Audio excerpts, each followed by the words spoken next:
Okay, let's get started. This is Larry Hatcher of the Psychology Department at SVSU. I'm about to go over my Psych 100 lecture notes for the lecture that I would have given on Monday, March 16, if classes had not been suspended at SVSU. Right now, you should be looking at a document that looks a lot like the document that appears on your screen. You should be reading a document that contains notes for the lecture that it was scheduled to be given on Monday, March 16 in my Psych 100 class. You should be looking at the blanked version of the lecture notes, which means some important words have been blanked out. Fill out the blanks and the missing words. You'll listen and watch this video, which you're watching right now. In the video, I'll show you the same notes that appeared in the document you're looking at right now. I'll show you what words you need to fill in the blanks that appear in that document, and I'll provide audio narration. You'll hear the same lecture that I would have given if we were meeting together in class. I have some additional notes to you, the reader, there, which we can skip for purposes of my lecture. I am now on page 2 of the document that has my lecture notes. A little ways down on page 2 is the outline for lifespan development. This is the outline of the topics that I plan to lecture on related to lifespan development if time permits. May not have time to get to all of them. At a previous meeting, I lectured on maturation versus learning. We showed a video on how a child's brain develops. For today, we're going to see my lecture on parenting styles, and I'm going to talk about a video called Alzheimer's disease. I'll ask you to watch the video on your own time. It's available at YouTube. There'll be a link that will take you there. I'll have more to say about that later. Other topics that I plan to eventually lecture on will be things like divorce, Piaget's theory, lecture on those topics if time permits. Now, today's lecture begins. First big topic I want to talk about today is parenting styles and child behavior. Parenting children is all about teaching them to regulate their own behavior. In fact, when we see something that's been highlighted in yellow, like the word regulate here, that means that there was a corresponding blank on the document that you're looking at. I had blanked out the word regulate. My idea is you would write or type in the word regulate at this point so that your notes are complete. You'll find that there's a couple of important words that I've blanked out here and there in the document you're looking at, and in this video you'll see what the words are that you need to put in. Common sense tells us that the parenting style that's used in raising a child should influence the child's subsequent behavior. I've illustrated that, my little path diagram here. We all have common sense ideas that the parenting style chosen by the parents in raising the child should have some kind of effect on how the child turns out, what kind of behavior the child characteristically displays as they're growing up and after they've become adults. In class, in order to sensitize students to this idea, I had all the students in class do a small group discussion exercise. In class, the Psych 100 students engaged in a discussion exercise that appears in your Psych 100 course pack. It is the exercise that's on page D6 of your course pack, and yes, you will see that same exercise presented in this document that you're looking at right now. Exercise is called Exercise Parenting Behaviors.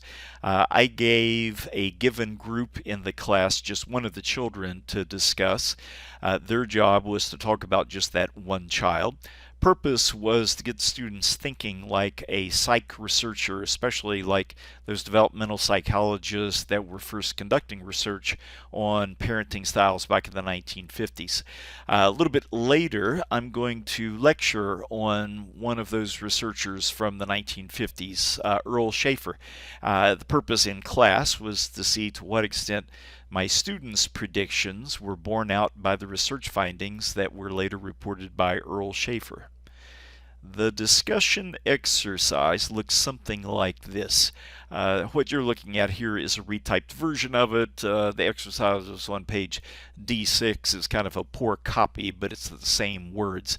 The directions were: 4 children are described below.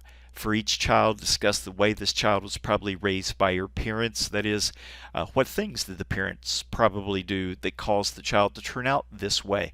I'm not going to read over all 4 of the children, but I'm going to read the description of the first one so you'll get a sense of what we did in the small group discussion exercise. Child number 1 is named Sally. 4 years old, has positive self-concept. Pre-kindergarten teacher says that Sally does a good job of behaving appropriately, seems to be highly motivated.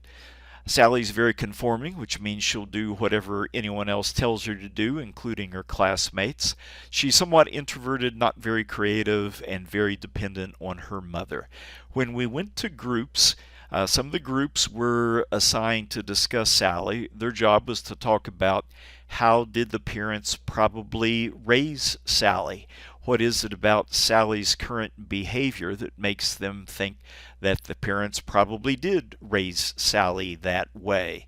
At this point, I just wanted students to free associate, the idea being a bit later I would lecture on Earl Schaeffer's research findings, and we'll see what's the correspondence between the ideas that the students came up with and the empirical research findings that Schaeffer actually found.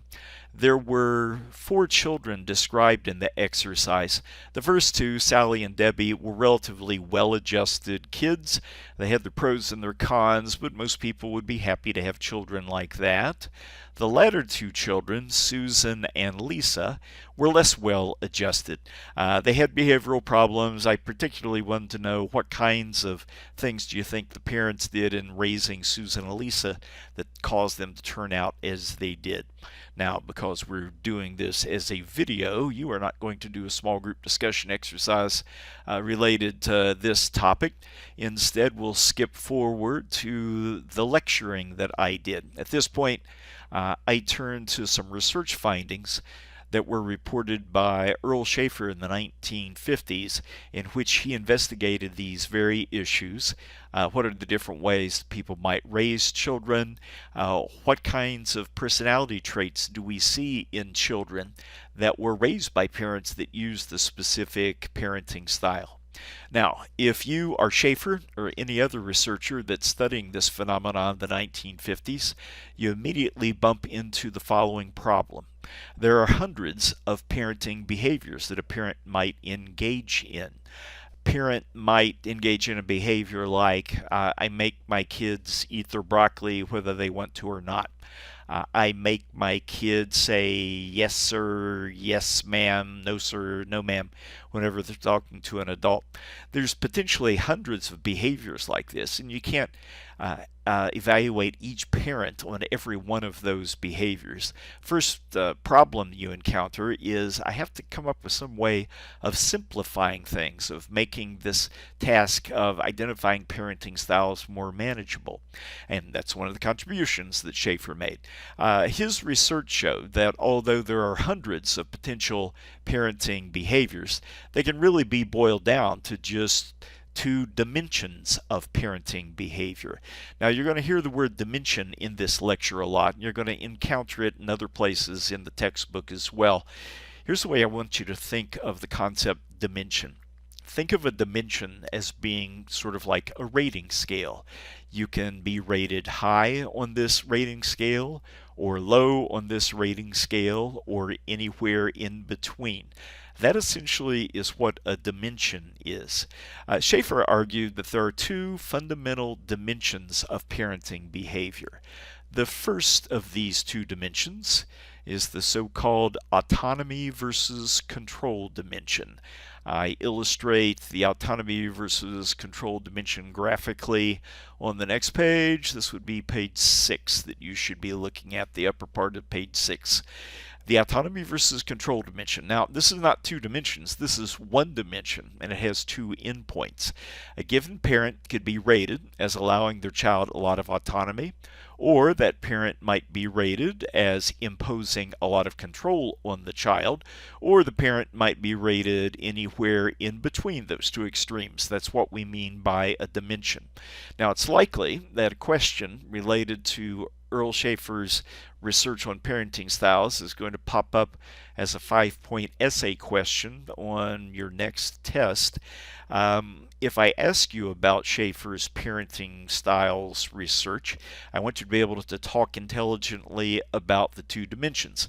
The way we'll do this, make it more manageable here in class, is I go into a little bit of detail of describing what it means if you're rated as being toward the autonomy end of the dimension. Once we're clear on this, we don't have to talk a whole lot about the control end of the dimension, because we're going to see it's basically just the opposite of autonomy. So, first up, what does it mean if a parent is rated as allowing their children a lot of autonomy? Autonomy means this. If you allow your children a lot of autonomy, it means your children have the freedom to make their own decisions. If your child doesn't want to eat his broccoli, you don't make him eat his broccoli. If you're an autonomy parent, it means you impose few expectations on your child.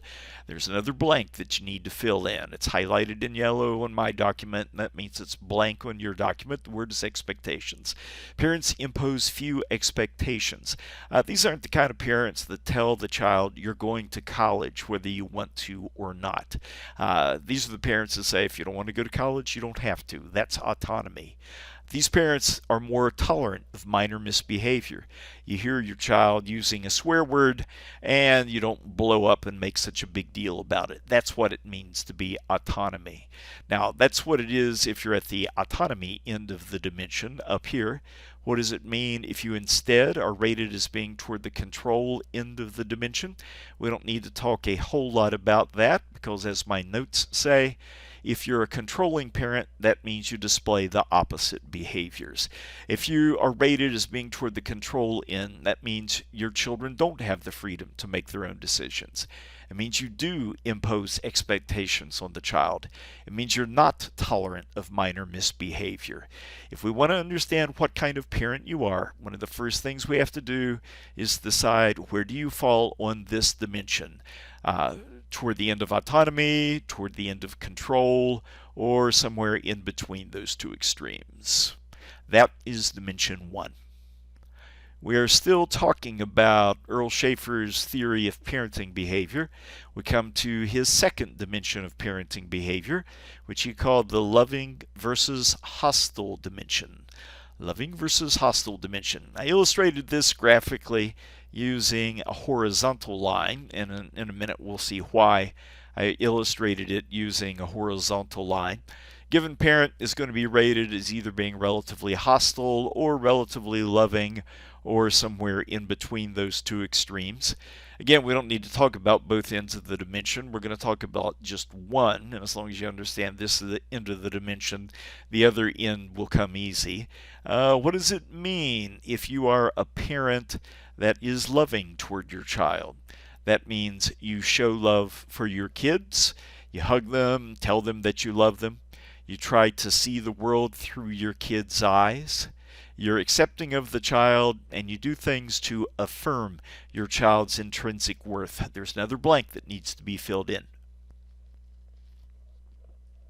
Excuse me while I take a drink to keep my voice box wet as I'm giving this lecture. What do you mean, do things to affirm their intrinsic worth? If you're loving, it means that you communicate to the child that I love you, and there's nothing that you have to do in order to earn my love. I love you just because you're you. That's what we mean by affirming their intrinsic worth. This is what it is if you're rated as being toward the loving end of the dimension. What does it mean if you're instead rated toward being the hostile end of the dimension? It's just the opposite behaviors. We don't need to take a lot of notes. If you're a relatively hostile parent, it means you don't show love for your kids. You don't tell them that you love them. You don't try to see things from their perspective. You're not accepting of them, and you don't do much to affirm their intrinsic worth. Those are the things that we mean by being hostile. So you now have a sense of the system that Schaeffer used in order to evaluate what kind of parent you are. There's two dimensions of parenting behavior, and we can combine those two dimensions into one figure, and it's going to allow us to see Schaeffer's entire theory in kind of a nutshell. If we put that vertical autonomy versus control dimension together with the horizontal loving versus hostile dimension, we come up with this two-dimensional figure. We can rate a given parent to see where they stand on these two dimensions simultaneously. Given parent, where do you fall on autonomy versus control? Maybe you're a parent that allows autonomy. Same parent, where do you fall on loving versus hostile? Maybe you are a parent that is relatively loving toward your child. So maybe you would fall in this quadrant. Drawing figures like this means that we can divide parents into four quadrants, illustrated by the four different sections of this figure, which is what I say at the bottom, page 8. Figures now divided into four quadrants. Given parent will fall into one of the four quadrants, and I drew an X below to indicate the quadrant in which a given parent might be classified. Yes, if you are a parent that is more loving than hostile, then you'd be in this quadrant. If you are also a parent that is more likely to allow autonomy than impose control, then you would be in this quadrant. Okay, if you're a parent that's loving and allows autonomy, what kind of child might you be expected to have? What if you're a parent that allows autonomy but you're hostile, rejecting toward the child? What kind of parent would you be likely to have? In order to expedite things, I'm going to boil down Schaeffer's two most basic findings. Schaeffer's findings, number one, in general, a greater degree of love is associated with better adjustment, happier kids. There's a blank word that needs to be filled in, happier kids. Nobody's going to be surprised by that. We know at a gut level that if you're hostile, rejecting toward a child, it's got to have a negative effect on the kid. Be loving toward the child, it's going to lead to better adjustment and more happy kid. But what about the other dimension? What about the control versus autonomy dimension? That's the one that people have questions about. Schaeffer says results with the autonomy dimension were more complicated. Following figure lists the four girls that had been described in the previous exercise. A given girl's name appears in the quadrant that corresponds to the kind of parent that this girl probably had, according to Schaeffer's findings. In order to consolidate findings from Schaeffer's research, I've taken the figure that I presented on the previous page, and in each quadrant I wrote the name of a girl. These are the names of the four girls that were in the exercise presented earlier. And this is to communicate that children like Debbie, and we're going to read the description of Debbie in a second, tended to have parents that were in this quadrant. They were loving and they gave autonomy.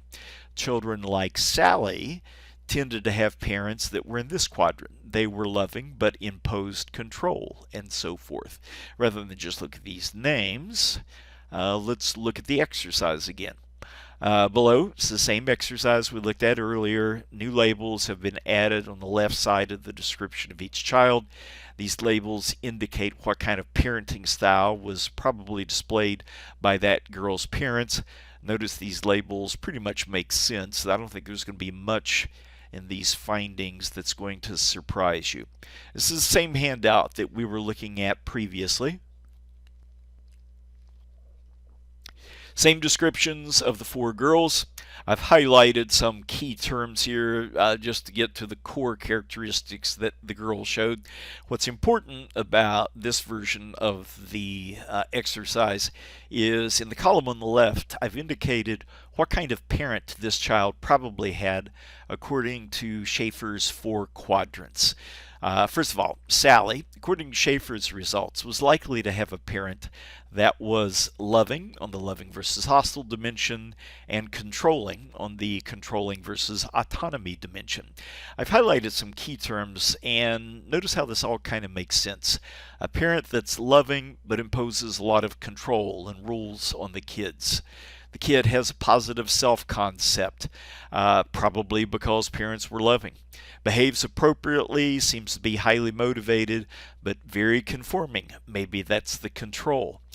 Sally was somewhat introverted, not very creative, very dependent on her mother. Again, maybe that's because the parents were controlling. Notice how this description kind of makes sense when you think of a parent that's loving and controlling. What about the next child, Debbie? Schaefer's research indicated that children like Debbie tended to have parents that were loving but allowed autonomy. Notice the characteristics. She's extroverted, which means not shy, active, independent, likes to direct other children. That's probably the autonomy that the parents are showing coming out in her personality. Sociable, motivated, and achieving, although some friends of the family say she's spoiled and at times disrespectful. So, well-adjusted kid, probably because parents were loving, but maybe kind of disrespectful, possibly because the parents allowed a lot of autonomy. So, Sally and Debbie, two well-adjusted kids. Most of us would be happy to have children like that. We're going to see our next two children are more troubled and in different ways, and what they're going to have in common is they both had hostile parents. First up is Susan. Schaefer says that children like Susan tended to have parents that were hostile and gave a lot of autonomy. Now, this might not make a whole lot of sense to you. When you think of a hostile parent, a lot of time you think of somebody that beats the child. What would it mean if they were hostile but gave the kid a lot of autonomy? This is the kind of parent that we think of as a neglecting parent, parent that has no interest in the child. How did Susan turn out? Has poor self-concept, probably because of the hostility. Deep inside feels worthless. She's aggressive toward her parents and other children. That's probably the autonomy. She acts impulsively. When she becomes a teenager, she'll get in trouble with the law. That's probably the hostility and autonomy together. Notice how this description kind of makes sense when you think of parents that are hostile and allow autonomy.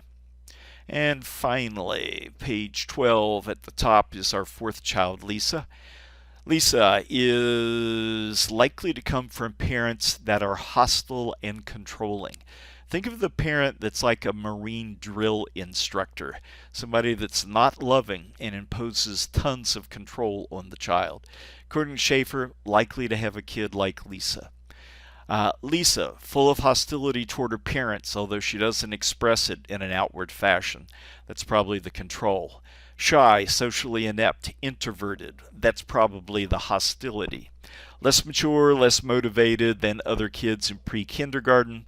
Behaves appropriately when parents are around, but won't obey the rules when they're gone. That's probably the control.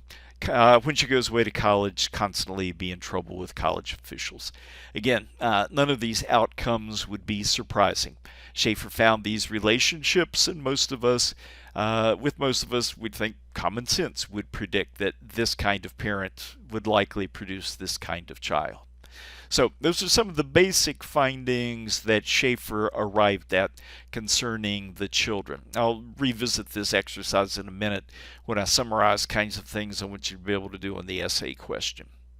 Some weaknesses with this research. Anytime I present a theoretical perspective, I try to say some things about what's strong and what's weak about it.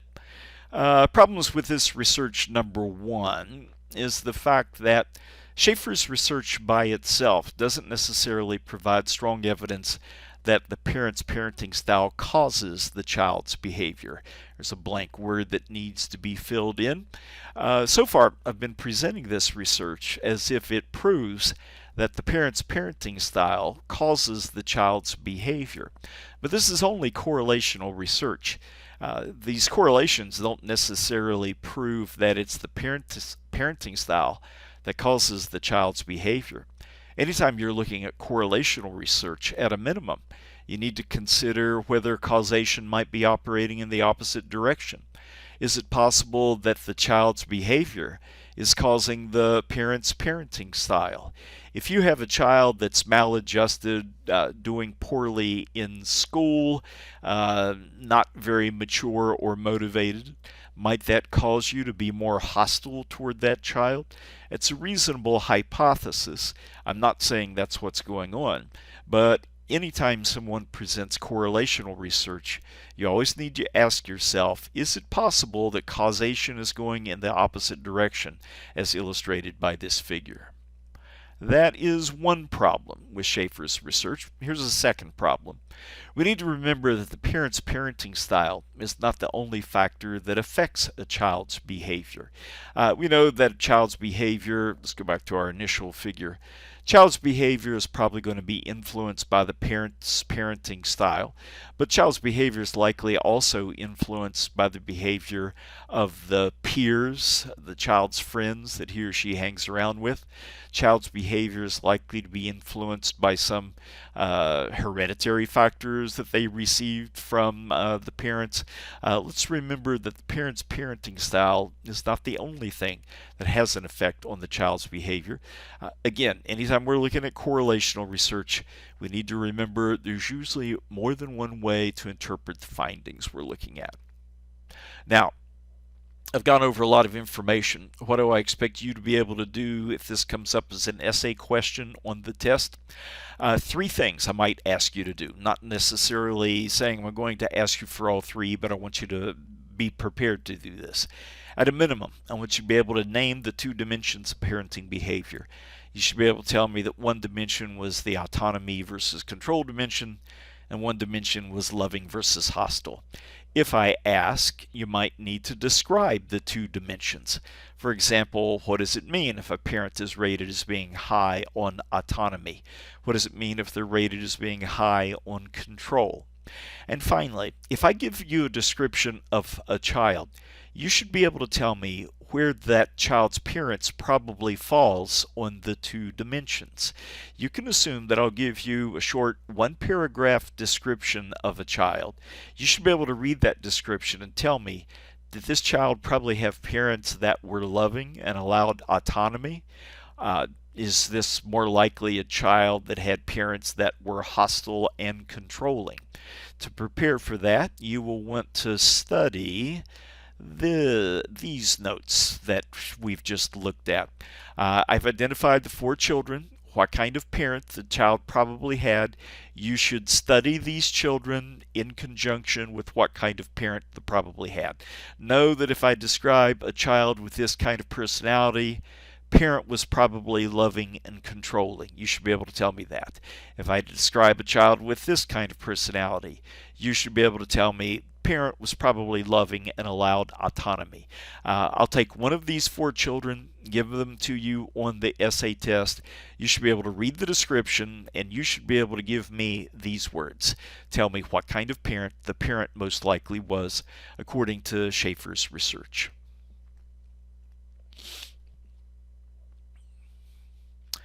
Those are my lecture notes on Earl Schaeffer's research on parenting styles. We move to a new lecture topic, Alzheimer's in the brain. Not during this video, but on your own time, you're going to go to YouTube and watch a short 15-minute video called Alzheimer's in the Brain. I'm going to give you some notes to set up that video so you'll get more out of it, and I'll give you some questions that I want you to have in mind as you're watching the video. Alzheimer's in the brain. Soon we'll watch a video that deals with senile dementia and Alzheimer's disease. First, I'm going to give you some notes and pose a couple of questions. Let's make a distinction between senile dementia and Alzheimer's disease. Some lay people think they're the same thing, and they're not the same thing exactly. When you think of senile dementia, think of it as being a more general concept. Senile dementia is something that a larger percentage of the elderly will display. It involves things like forgetfulness, disorientation, general decline in cognitive skills. You might have a grandparent or a great-grandparent that is forgetful about things, easily confused. If it is relatively mild compared to the Alzheimer's, which we're about to get to, your parent or great-grandparents, your parents' grandparent or great-grandparent might be diagnosed with senile dementia. A more serious disorder and a different disorder is Alzheimer's disease. Alzheimer's disease is a more specific concept. We're going to see that it's not everybody with dementia is also diagnosed with Alzheimer's. We're going to see that the symptoms of Alzheimer's are in general more serious. Alzheimer's involves decreased ability to think and remember, confusion, changes in mood and personality.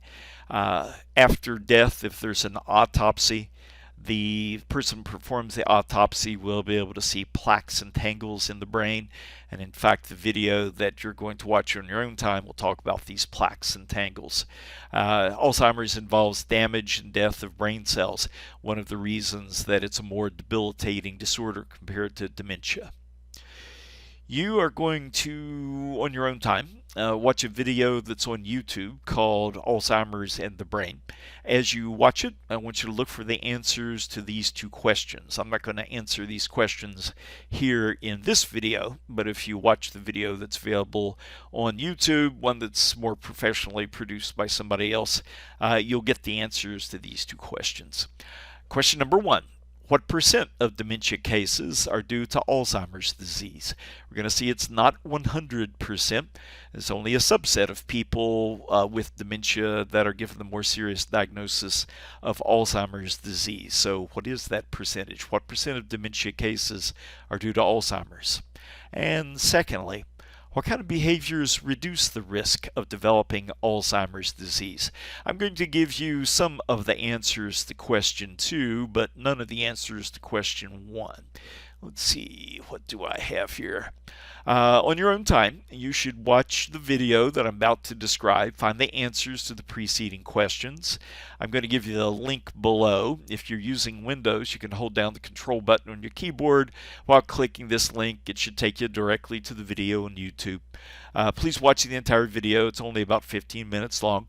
I'm not going to give you answers to all of the questions below, but I will give them during the review session prior to the test if you're unable to find the answers when you watch the video. And I will give you some of the information that you need. Here's the link that'll take you to the YouTube video that I want you to see. Hold down the control button, click this link. You should go right to YouTube. It's called Alzheimer's and the Brain. It's at the channel called Vsauce on YouTube. I think we've already seen at least one video from this channel earlier in the semester. Oops, it looks like I slipped and I have shown you the answers to the questions that I was going to ask. Well, I've already tipped my hand. Let's go ahead and share those answers. I hope you will watch the video anyhow. A lot of times I get questions from students in Psych 100 about dementia and Alzheimer's. This is a super informative video. Anyhow, I have unfortunately tipped my hand. These are the answers that I wanted you to find as you watch the video. Question 1, what percent of dementia cases are due to Alzheimer's? The video tells us it's about 60 to 80%. So remember, not everybody with dementia also has Alzheimer's. It's a minority of the people, it's a subset of the people with dementia that have Alzheimer's. Question 2, what behaviors reduce the risk of developing Alzheimer's disease? I plan on giving you most of this, but you had this one blank that you're going to have filled in by watching the video, except that I foolishly have already given you the answers. What kind of behaviors reduce the risk of developing Alzheimer's? Engaging in physical activities such as exercise, eating a heart-healthy diet, learning second language, interacting socially with other people, engaging in intellectual activities. Among these activities, one that's particularly important is this one: interacting socially with other people. Right now, pharmaceutical companies have not come up with much that is terribly effective in preventing people from developing Alzheimer's, but there's a number of things that you and I can do as we live our lives that make it less likely that we'll develop Alzheimer's. Among them is interacting socially with others. It's intellectually challenging to be with other people, talking to them, listening to the questions they ask, and couching the response that you're going to give to them. It keeps our brains active and engaged and more healthy, and it's one of the things that we can do that make it less likely we'll develop Alzheimer's when we're elderly ourselves. And that's along with these other healthy activities: physical activity, heart-healthy diet, learning a second language, general intellectual activities. These are the kinds of things we should be doing anyhow to be healthy and intellectually engaged, and as a bonus, makes it less likely that we'll develop Alzheimer's disease in the latter part of our lives. This is the end of the lecture for today's class meeting. I hope everything that I've said has made sense. This lecture has been about 35 minutes in length. It obviously would have taken a lot more time in class because we would have broken out into small groups and you would have done that small group discussion activity in class. I would have also shown the video. There would have been general discussion and questions and answers in class. Do go to YouTube and watch the video on Alzheimer's that I provided the link to. Even though I've given you the information you need, I think you'll find it useful in your own personal life, either at this moment in your lives or later on. This is the end of this lecture. Do watch your email for more announcements from me. I'll let you know when my next video is ready. I'll let you know when the next announcements are ready. I'll let you know if any changes to the class are going to take place. Sorry, we're not meeting face-to-face, but hopefully this will help us all stay healthy and get through this coronavirus emergency that the nation seems to be going through right now. Look for an email from me. I'll be in touch before long.